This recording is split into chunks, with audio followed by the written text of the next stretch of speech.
നമസ്തേ. വാടിക്കൽ കൊലക്കേസിൽ പ്രതിയല്ലേ പിണറായി?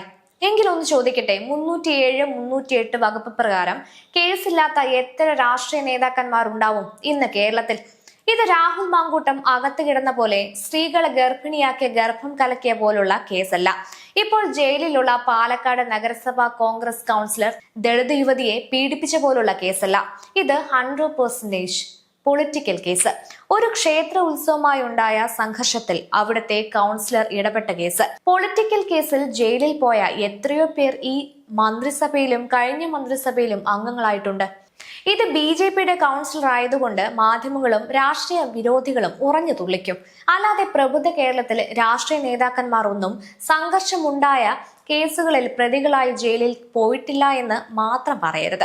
പിന്നെ കാപ്പ കേസ് ഒരു ദിവസമോ ഒരു മാസമോ കൊണ്ടുണ്ടാവുന്നതല്ല. കോർപ്പറേഷൻ തെരഞ്ഞെടുപ്പ് നടന്നിട്ട് മാസങ്ങൾ മാത്രമേ ആയിട്ടുള്ളൂ. കാപ്പ കേസിൽ പ്രതിയായ ഒരാളിന് തെരഞ്ഞെടുപ്പിൽ മത്സരിക്കാൻ കഴിയുമോ?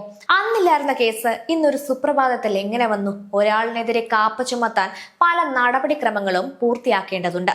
ഇതൊന്നും നോക്കാതെ ചാനലുകളിലൂടെ സോഷ്യൽ മീഡിയയിലൂടെ തെരഞ്ഞെടുക്കപ്പെട്ട ഒരു ജനപ്രതിനിധിയെ തേജോവധം ചെയ്യുകയാണ് ഇപ്പോൾ നടക്കുന്നത്. തങ്ങളുടെ രാഷ്ട്രീയ എതിരാളിയായ ഗൃഹസ്ഥനായ ഒരു ചെറുപ്പക്കാരനെ ഇല്ലാതാക്കാൻ കേരളത്തിലെ ഇന്ത്യ മുന്നണിയുടെ ആദ്യത്തെ സംയുക്ത ഓപ്പറേഷനാണിത്. എന്തായാലും നിയമത്തിന്റെ വഴിക്ക് പോവട്ടെ. എത്രയൊക്കെ ആക്രമിച്ചാലും അപവാദം പ്രചരിപ്പിച്ചാലും BJP ഭരണം തിരുവനന്തപുരം കോർപ്പറേഷനിൽ തുടരും.